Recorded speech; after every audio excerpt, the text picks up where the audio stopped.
Good evening, everyone. I have never had a podium that is curved before. I have to pause and adjust my speech or remarks. So it's a pleasure to have you all here this evening. And that's okay. Delighted you're here, Deputy Prime Minister Gervalla Schwartz and spouse and Deputy Speaker, ministers, members of the opposition, government officials, diplomatic representatives, colleagues, representatives from Ukraine, distinguished guests. It's a pleasure for us to have you here this evening. I wish it were under very different circumstances. We're gathered here tonight to begin the process, which we will formally recognize tomorrow to mark the second year of President Putin's full-scale and brutal invasion of Ukraine. And we've come together for a number of reasons, part of which is to show our solidarity with the brave people of Ukraine and to acknowledge their tragic losses. But we're not only going to be marking and calling attention to the horrific killing, maiming, destruction that's taken place in Ukraine over the last 2 years. We're also here, I hope, to reaffirm our collective commitment as international partners to support Ukraine in its fight to defend its people and its territory, its democracy, its values, and as Ukraine pursues its chosen future within the Euro-Atlantic community. Now tonight we've organized an event that features a short discussion between a visiting American historian, Jason Steinhauer, and a Ukrainian journalist, Lyudmila McKay, as it defends itself since the full-scale invasion we witnessed on February 24th, 2022. Now Jason is a historian and a fellow at the Wilson Center in Washington, D.C., and his research focuses on developing approaches to building resilience against politically motivated manipulations of historical accounts. So he's obviously well-placed to speak to some of this with us tonight. Lyudmila, as I think many of you know, we all know her and appreciate her very much, is a Ukrainian journalist who's here in Kosovo under the government of Kosovo's very generous Journalists in Residence program. Now, following their conversation, which I think will be about 15 or 20 minutes, we're going to watch a film. It's been nominated for an Academy Award this year as a documentary film entitled 20 Days in Mariupol. It's a poignant reminder and testament of the resilience and courage of the Ukrainian people in the face of adversity. The film will remind us of the sacrifices and challenges that ordinary Ukrainian citizens have experienced and are making as they valiantly defend their homeland against Putin's unjust aggression. A couple points really quick. None of this is new, but I think it bears repeating, especially on this anniversary. Ukraine's struggle is not just one to defend its territory. It's about defending its sovereignty. It's about defending its political interference.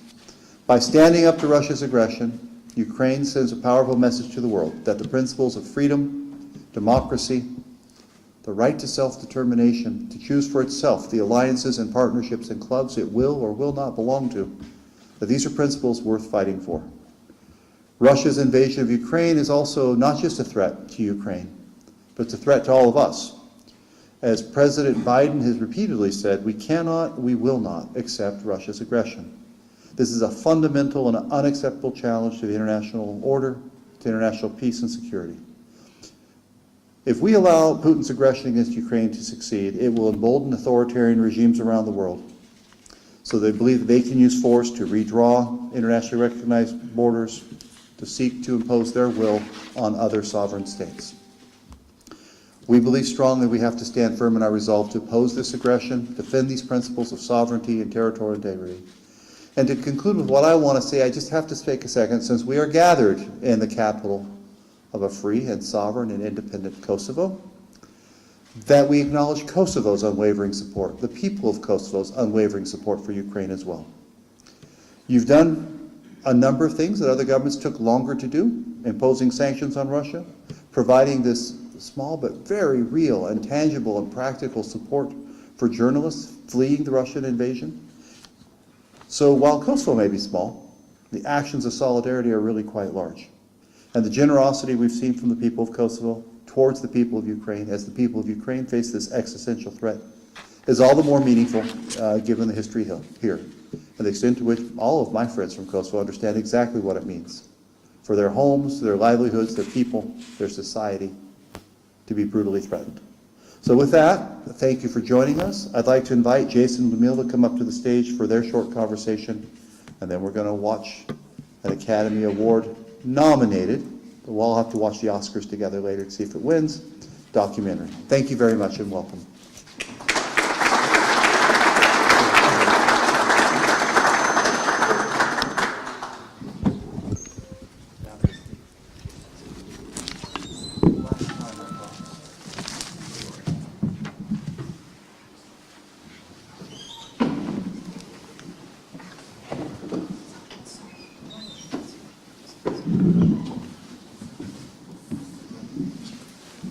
Well, good evening, everyone. Thank you for being here. Thank you to the ambassador, to the embassy, to all the distinguished guests who I look forward to meeting and conversing with after we've watched this film. We were talking earlier and we decided that we would each offer some brief remarks individually and then introduce the film. So I'll offer a few brief remarks. My colleague will offer a few brief remarks. And then we'll get to what we're all mainly here to see, which is this moving and powerful account. As the ambassador mentioned, I'm a public historian. I've made my career thinking about how people learn about the past, how they interact with history, and how history shapes all of our lives, shapes our present, and shapes our future. And so for my remarks tonight, I actually wanted to tell you a little bit about my own history. And I want to tell you about my grandmother. My grandmother was born in Gorszków, Poland in 1925. She was Jewish. Her family was Jewish. She had siblings. She had parents. She had grandparents. By the time she was 20 years old, all of those family members had been murdered. By the time she is 20 years old, she had had to flee the town of Gorszków, live in a ghetto inside of Lublin, flee Lublin into the woods to fight with the partisans, and then ultimately travel hundreds and thousands of miles across Europe and across the Atlantic Ocean to arrive as a refugee in Canada. My mother was born as a stateless person in a refugee camp, a displaced persons camp, outside of Ulm, Germany after World War II. I grew up having no family members on my mother's side.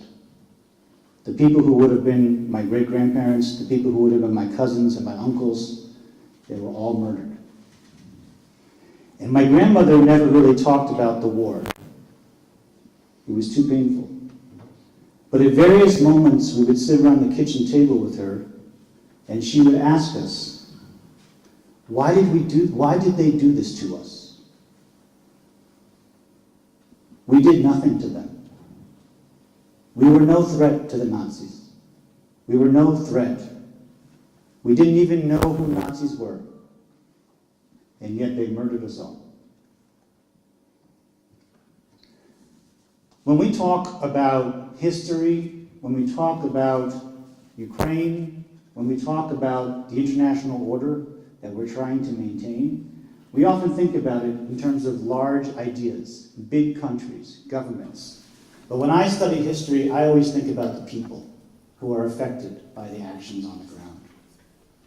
And when we think about the international order that America, the United States, Europe, and others tried to build after the carnage of World War II, I think about my grandmother and her story. The reason that we have the United Nations, the reason that we have a NATO, the reason that we have the International Criminal Court, the reason we have all of these things was to try to make sure that what happened to my grandmother never would happen again to anyone else. That no one's family would be murdered just because of who they were. That no one's family would be destroyed just because of their religion, or their ethnicity, or their identity, or the country that they were living in. Now, of course, we all know that we have not necessarily succeeded in that. Since World War II, there have been any number of genocides and horrific crimes that have happened under all of our watches.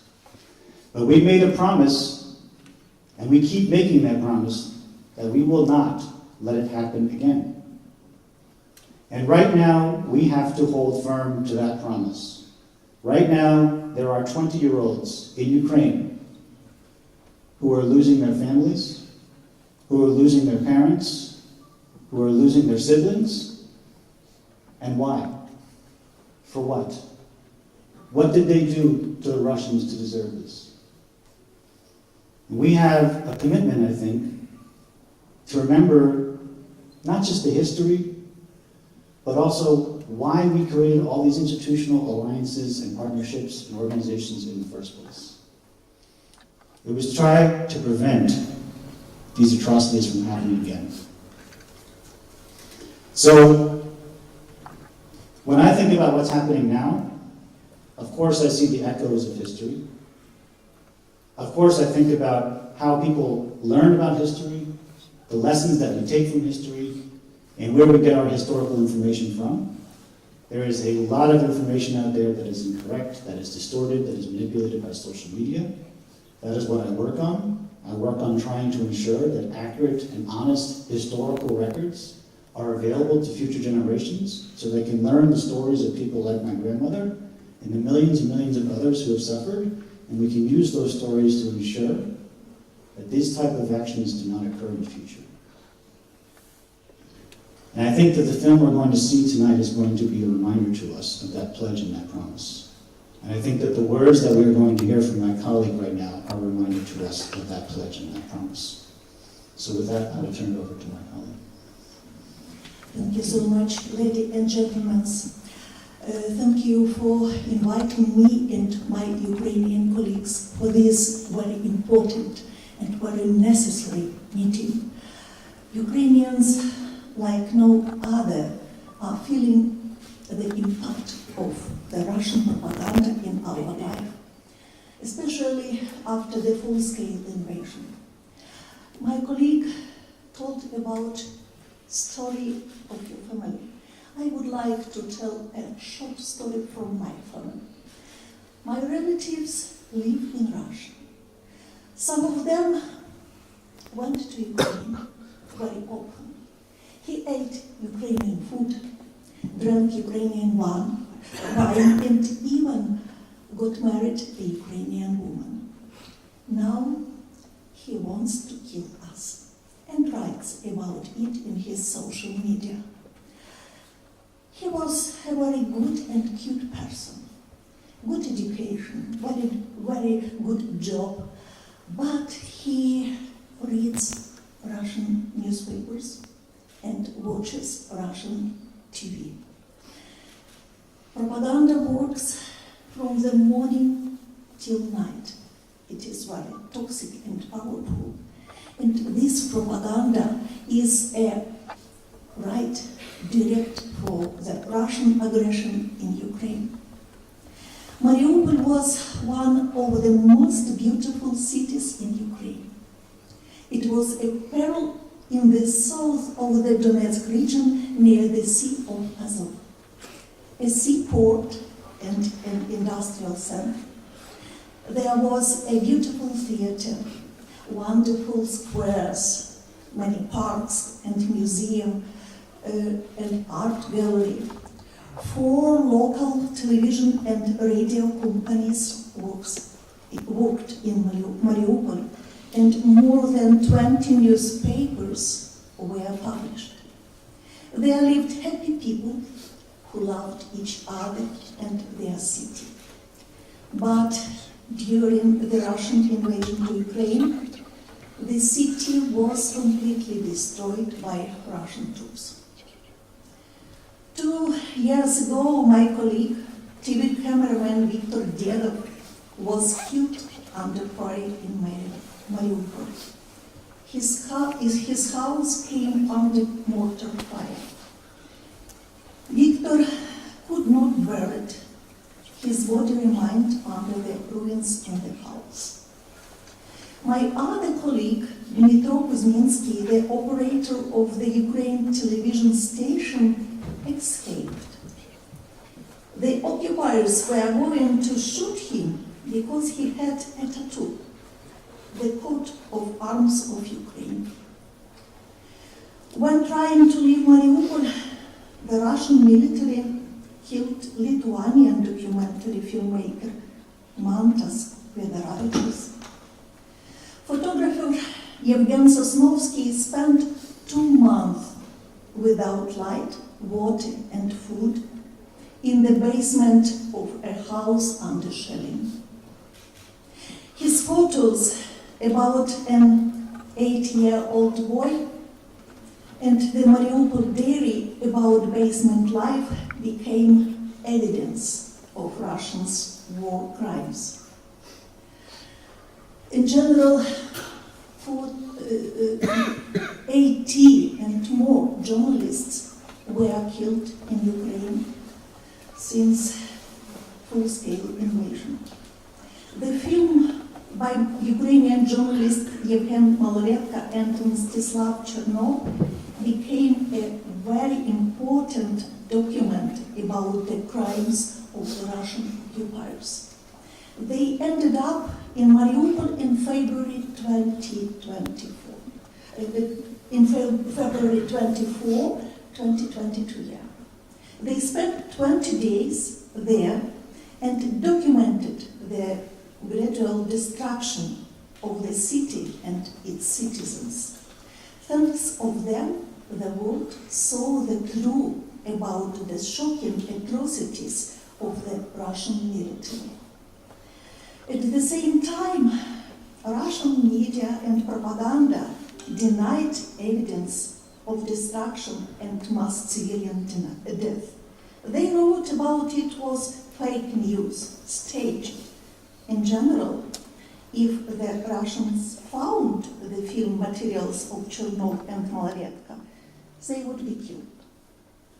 But they survived and published these materials, photos and videos from Mariupol. Last year, they won the Pulitzer Prize and many other prestigious awards. It is very important that the film 20 Days from the Life of Mariupol is shown today in different countries. The world should not forget about little Ukraine, which has been fighting against Goliath, Russian Empire.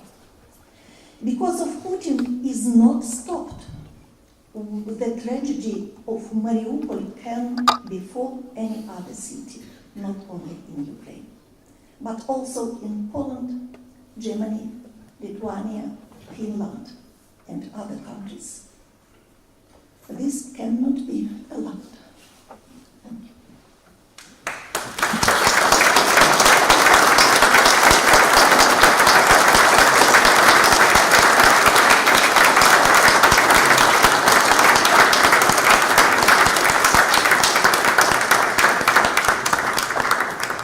So now it's my honor to introduce the film. An AP team of Ukrainian journalists trapped in the besieged city of Mariupol struggle to continue their work documenting atrocities of the Russian invasion. As the only international reporters who remain in the city, they capture what later became defining images of the war: dying children, mass graves, the bombing of a maternity hospital, and more. After nearly a decade covering international conflicts, including the Russia-Ukraine war, for the Associated Press, 20 Days in Mariupol is Mislav Chernov's first feature film. The film draws on Chernov's daily news dispatches and personal footage of his own country at war. It offers a vivid and harrowing account of civilians caught in the siege, as well as a window into what it's like to report from a conflict zone, and the impact of such journalism on us and around the world. So without further ado, we'll now watch the film. Thank you very much.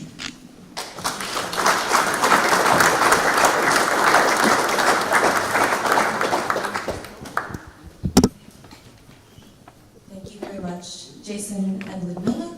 I'd just like to ask you guys for a quick housekeeping note.